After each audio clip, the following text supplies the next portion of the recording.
The untold story of betrayal, intelligence, and deception of Katrina Leung.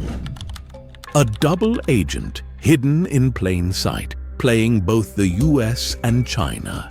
Los Angeles, 1982.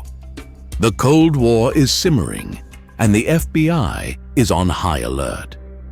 Among their most valuable assets is Katrina Leung, a well-connected Chinese-American businesswoman. Fluent in both English and Mandarin, she's the perfect liaison to help the US keep tabs on China. The FBI recruits her, confident she'll deliver critical information about China's intelligence activities. And she does. But there's a catch. Katrina quickly earns the trust of her handler, Special Agent James Smith, a veteran in counterintelligence. She starts passing along classified information about China's espionage operations, info the FBI considers gold. But what they don't know is that Katrina is playing a dangerous double game. While she's feeding the FBI intel on China, she's also secretly passing classified US information to Chinese intelligence. Leung was living two lives.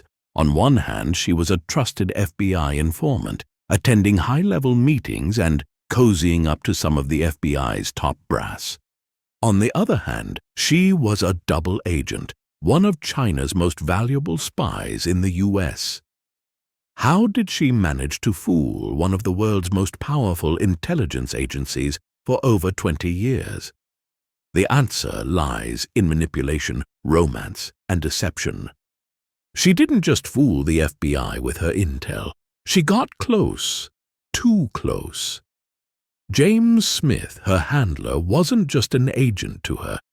They started an affair, one that spanned years.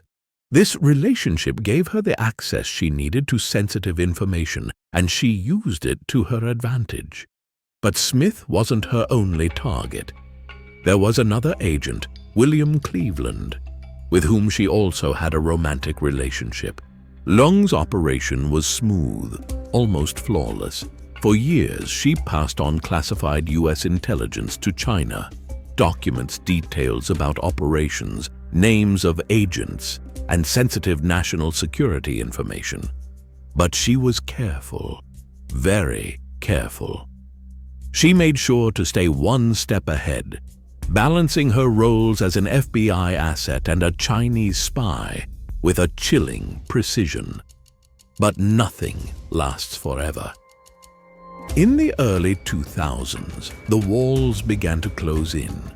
Rumors of leaks, questionable activity, and mounting suspicions started to swirl within the FBI. Something didn't add up.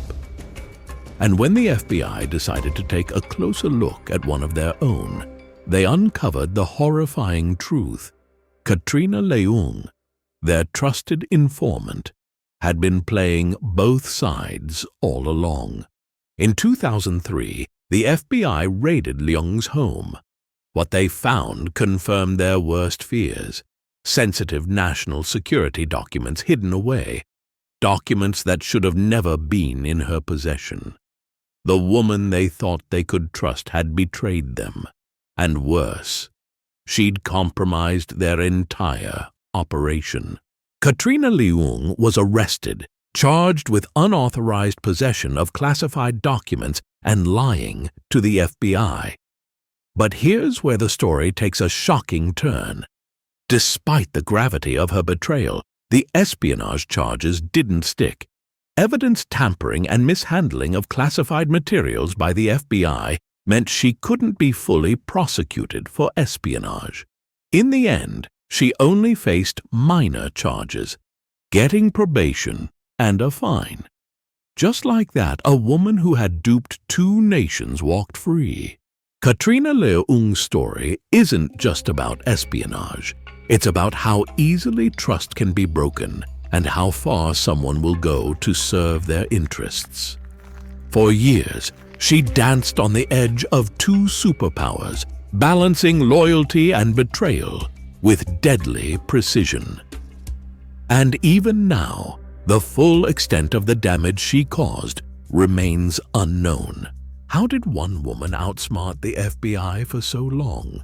Could there be more like her, still lurking in the shadows? The world of espionage is full of secrets, ones that could turn your world upside down if they ever came to light. So how safe are we, really? But we also have to remember that this story is about one individual and should not be seen as a reflection of any particular community. Espionage, betrayal, and manipulation can occur anywhere, regardless of nationality or background. Let's not forget the value of understanding and respect for all people as we learn from history. This is a story of Arkady Shevchenko, a high-ranking Soviet diplomat who turned double agent for the United States and vanished under suspicious circumstances, leaving behind a trail of questions, conflicting loyalties, and unanswered secrets. Leaving the world wondering, was he simply running, or was there something far more sinister at play? It was 1978, a time of intense tension between the United States and the Soviet Union, where spies and secrets were exchanged like currency in the shadows. Arkady Shevchenko was no ordinary man in this world. He was the Undersecretary General of the United Nations, representing the Soviet Union, a powerful and visible position. But while he was playing the part of a Soviet diplomat in public, behind the scenes, Shevchenko was living a double life. Shevchenko had access to some of the Soviet Union's most classified information, sensitive government plans, the inner workings of the Kremlin, and even secret operations abroad. On the surface, he was a loyal Soviet man, a public figure with unwavering allegiance to his homeland. But, as Shevchenko would later reveal, he had been living under a growing sense of disillusionment with the Soviet system. The Iron Curtain felt more like a prison, and with each passing day, he felt more isolated, more trapped in a world of political deceit. It's said that every spy has a moment that pushes them over the edge, that makes them risk everything. For Shevchenko, that moment was a combination of disillusionment and sheer survival. With whispers of political purges back in Moscow, Shevchenko began to fear that he might soon be on a list himself. He knew the Soviet Union didn't take betrayal lightly, especially not from someone as high-ranking as he was. This wasn't just fear, this was survival instinct kicking in. And so, he made a decision that would change everything. He secretly reached out to the CIA, offering them valuable information in exchange for protection. The CIA, of course, was thrilled to get their hands on a high-level Soviet official. The agency knew they had hit the jackpot with Shevchenko. His knowledge of the Soviet government was beyond valuable. But being a double agent is no easy life. As Shevchenko continued to serve his role in the United Nations, he was, at the same time, slipping valuable information to the Americans. It was a dangerous game, with both the CIA and KGB watching his every move. He had to pretend to be the loyal Soviet diplomat during the day, all while passing information at night. He lived in constant fear. One wrong step, one suspicious glance from a colleague, and it would all be over. He couldn't confide in anyone, couldn't tell a single soul about the secret that weighed on his shoulders like 1,000 bricks. And it wasn't just the KGB he was afraid of. He had to be wary of the CIA too. In this world of espionage, nobody was truly safe, and nobody could be trusted. The story takes an even darker turn in 1978, when Shevchenko officially defects to the United States. The news made headlines around the world, shocking the Soviets and throwing the Kremlin into chaos. The KGB immediately set out to silence him, branding him a traitor and accusing him of espionage. Shevchenko, however, was under the CIA's protection. At least, that's what he thought. For a while, things seemed to calm down. Shevchenko was given a new identity, a new life in the United States, far away from the political tensions of his past. But as time passed, he began to feel that he was still being watched, that his every move was still being tracked. Paranoia set in, and Shevchenko became convinced that the KGB hadn't given up on him. He suspected that they were still out there, waiting for the perfect moment to strike. Then, one evening, Arkady Shevchenko vanished, without a trace. One moment he was there, living his quiet, obscure life in America, and the next, he was gone. The disappearance sent shockwaves through the intelligence community.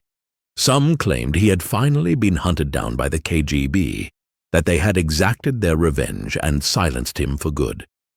Others believed that Shevchenko, overwhelmed by the paranoia and fear that had haunted him for years, had chosen to disappear on his own. There are several theories about Shevchenko's disappearance, each more intriguing than the last. The most popular theory is that, being a high-profile target, the KGB finally caught up with him. Another theory is that the CIA, wary of what Shevchenko might reveal if he decided to talk, decided to disappear him themselves. But there's a third, lesser-known theory that Shevchenko orchestrated his own disappearance. Perhaps he felt the pressure from both sides was too great, that he could no longer live a life of constant fear and mistrust. Maybe he slipped away into obscurity, assuming a new identity somewhere far from the reach of the CIA or the KGB. The legacy of Arkady Shevchenko is as much about the mystery of his life as it is about his vanishing. We may never know what truly happened to him, but his story will forever serve as a reminder of the dangerous game of espionage, where friends and enemies are one and the same, and where sometimes the only way out is to disappear completely. And so, the question remains: what really happened to Arkady Shevchenko? Was he silenced by the KGB, discarded by the CIA? Or did he simply vanish into the shadows to escape a life of fear? We may never know. But one thing is certain. In the murky world of spies and secrets, some mysteries are destined to remain unsolved. If you want more stories like this, make sure to subscribe and turn on notifications. Who knows what secrets we'll uncover next time?